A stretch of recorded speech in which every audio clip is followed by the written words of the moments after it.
Velkommen til Hvor blev de af? I dag har vi 2 gæster. Den ene har selv været med i et talentshow, og den anden har studeret meget på talentshows.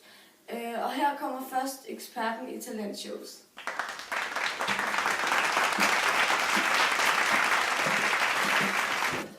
Hej. Vi skal snakke lidt om talentshows i dag. Så først så vil jeg spørge dig om, du har jo studeret rigtig meget om talentshows. Hvad synes du personligt om talentshows? Jeg synes, at det er meget spændende, at man har sådan et program, hvor man kan udvikle sig musikalsk og blive berømt eller noget. Okay, men hvad synes du er de dårlige ting ved et talentshow?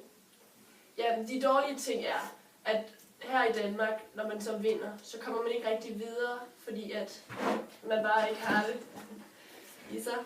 Men der er selvfølgelig nogen, der har det, men de bliver bare ikke helt berømt af det at være med i X-Factor, og mange bliver glemt.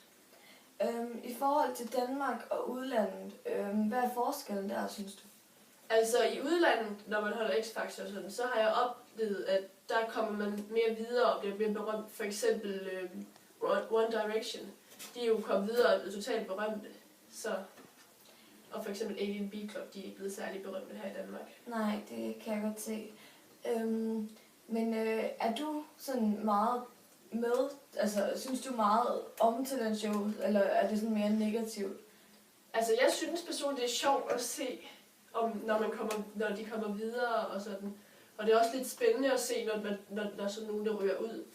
Og det, yeah. Men har du sådan en idé eller noget til, hvordan danskerne kunne blive bedre til at stemme de rigtige videre?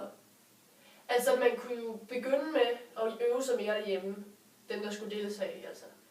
Og de kunne jo begynde at finde ud af, om de egentlig kan synge, og hvis de kan synge, så kan de jo øve sig rigtig meget. Ja. Og det vil nok hjælpe rigtig meget på talentet også. Men hvordan vi skal hjælpe de rigtige videre, det er jo meget svært at få alle danskere til at stemme på de samme. Så jeg ved ikke, jeg har ikke rigtig nogen idé til, hvordan man præcis kan gøre det. Okay, det var så alt for dig. Du må gerne gå ud nu. Tak. Her har vi et klip af nogle dårlige sanger og nogle gode sanger. Og klippene er taget fra kvindelige sanger. Og se med her. My first love broke my heart for the first time, and I was like, baby, baby, baby, oh! Ja, hej. Hvad hedder du så? Og hvad vil du gerne synge for os i dag? Jeg hedder Marie, og jeg vil gerne synge Halleluja med Alexander Bøge. She'd build her hallelujah, Halleluja, halleluja,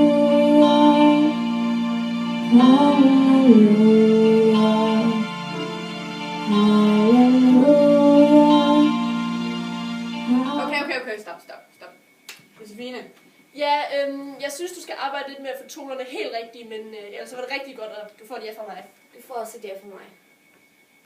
Jamen altså, jeg sidder og tænker lidt, fordi så skal du kraftedeme også arbejde igennem, og så får du også et ja fra mig. Så modtaget. Det var så dit klip. Næste person, jeg skal snakke med i dag, er Tine, som har været med i kvindelige sanger. Hun er ikke kommet videre, men hun vil rigtig gerne ud og udfolde sig med sin musik. Her kommer Tine!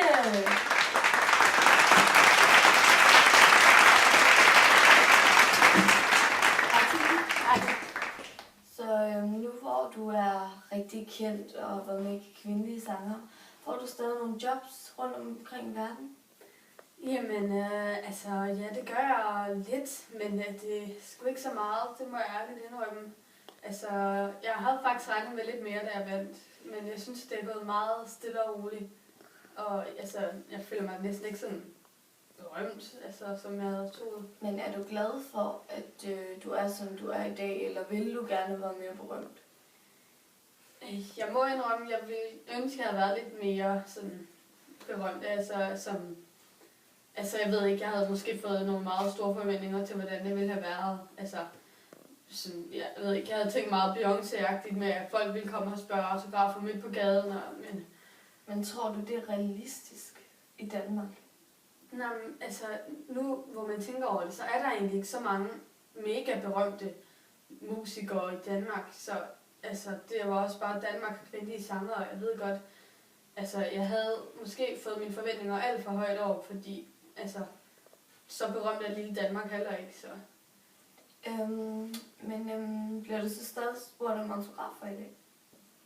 Ja, nu til dag, så gør jeg det stadig mælk. Det er sjovt, fordi at, jeg har et klip af dig, og vil du se med her? Like you're made of paper, oh, and go on and try to tear me down. I will be rising from the ground like a skyscraper, like near, far, wherever you are. I believe that my heart does go on. Once more, you open. Og nu har vi resultaterne. Maria håber stort på at vinde. Og det gør Tine også. Nå, men hvem er den heldige vinder så? Det er... Tine! Oh my god! Oh my god! Oh, tusind tak! Tusind tak! Tusind tak! Ja. Det er okay. Det er okay. Jeg ved det. Det er okay.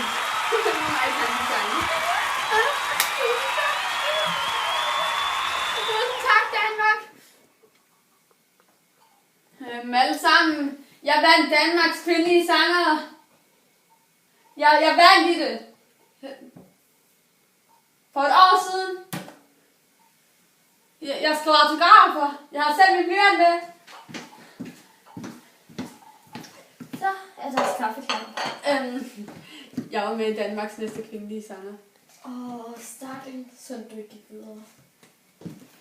Jeg vandt for helvede! Jeg vandt! Jeg vandt i det! Jeg er ikke en døgnlue, bare vent og se.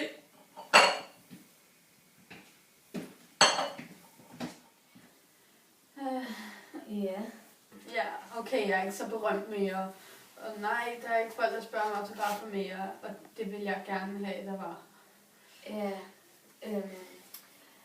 Hvad skete der lige for den der tjener, der sagde, at det var dårligt, at du gik videre? Jamen, altså, jeg regner vel med, at hun ikke følger med i det.